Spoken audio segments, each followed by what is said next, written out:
ஆதலால் இந்த நல்ல காலையிலே சில காரியங்களை குறித்து பயத்தோடு, வாழ்க்கை பிரயாணத்தில் மரித்து விடுவேனோ என்று கவலையோடு, அச்சத்தோடு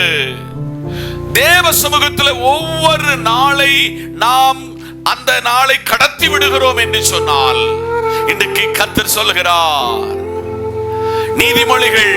10:27 அவர் சொல்லுகிறார், கர்த்தருக்கு பயப்படுதல் ஆயுசு நாட்களை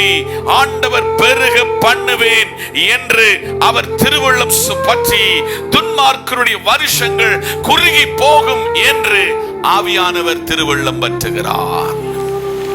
இந்த காலையில் ஒரு கொஸ்டின் நம்முடைய மத்தியிலே கர்த்தர் முன் வைக்கிறார். மகனே,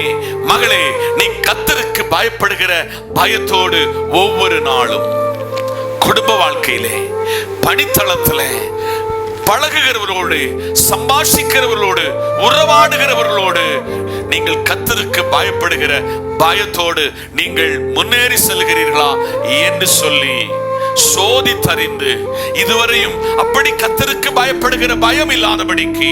மனம் வந்தது போல வாழ்க்கை வாழ்ந்து ஒருவேளை பயம் இல்லாமல் வாழ்வீர்கள் என்றால், இன்றைக்கு ஒரு பெரிய எச்சரிப்பின் வார்த்தையை கர்த்தர் சொல்கிறார். கர்த்தருக்கு பயப்படுதல் ஆயுசு நாட்களை பெருக பண்ணும், துன்மார்க்கருடைய வருஷங்கள்